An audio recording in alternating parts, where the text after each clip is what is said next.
Здравейте, приятели! Добре дошли в новия ми YouTube канал.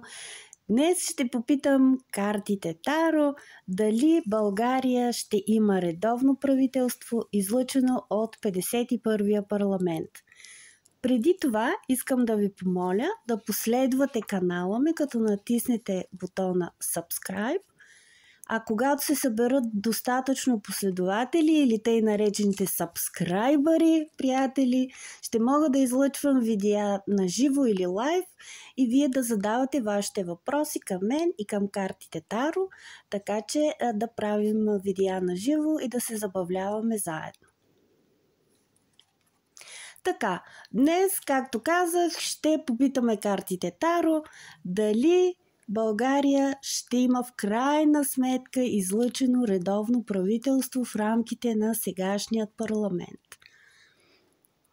Разбърквам картите и ще продължим нататък след един момент.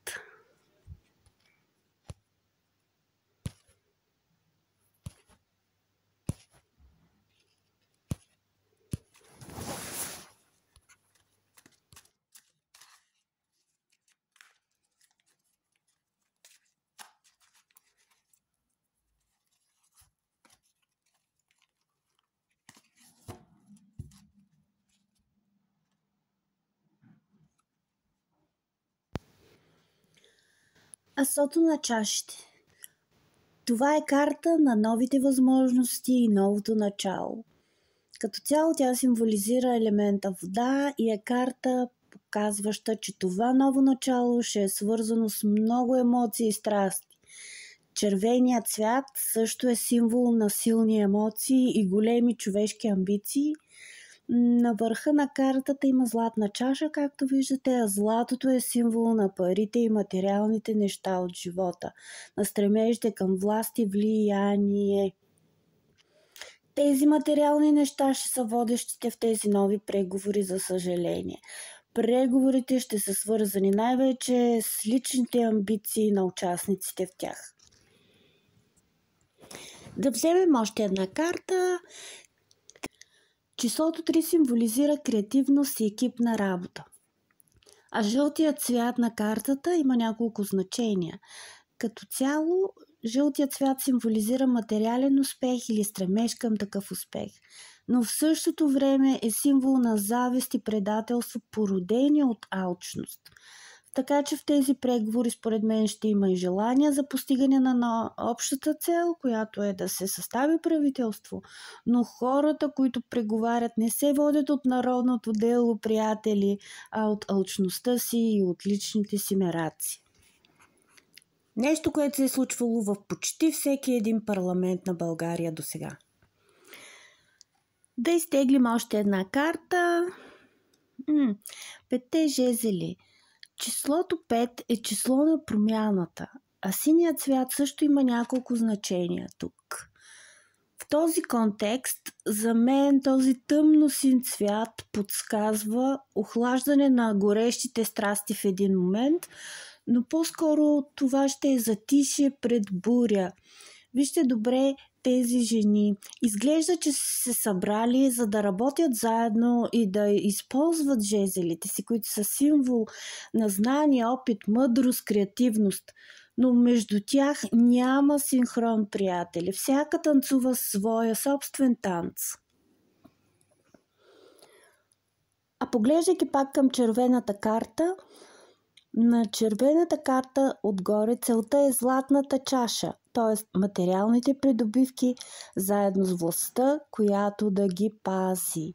Т.е. водещото е личните облаги и личните интереси.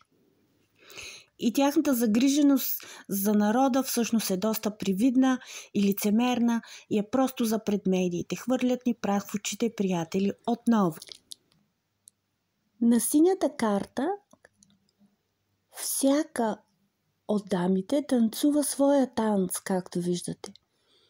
Но жестовете им не са синхронизирани. Или както казват старите хора, всяка коза за свой крак. Всяка иска да води и да се налага. Затова за мен това е карта на раздора. Така че, приятели, мисирките пак ще се изпокарат. Пак ще има тъй нареченото задкулисие, което за мен се е чиста проба лицемерие. Мисля, че и трите карти показват, че водещите цели са материалните придобивки, личното облагодетелстване и липса на емпатия, на разбиране към нуждите на народа. Така че ни предстои пак да гледаме скандали, уж в името на народното дело, но всъщност тези политици мислят само за себе си. Според мен ще има шоу, приятели, което шоу за мен си е жив резил за България. Така че според мен, приятели, ще е много трудно да се състави редовно правителство в рамките на този парламент, а и дори да се състави такова, то ще бъде съпроводено с много интриги, скандали, раздори и за съжаление едва ли ще издържи дори една година. Прогнозите не са добри, приятели, но важното е да сме живи и здрави. Тези политици, за съжаление, толкова си могат. Дано някой ден да дойдат по-нови, по-смислени и стойностни хора, които наистина да обичат от народа и родината си. От мен толкова за днес, приятели, да сме живи и здрави, дързайте да живее Отечеството!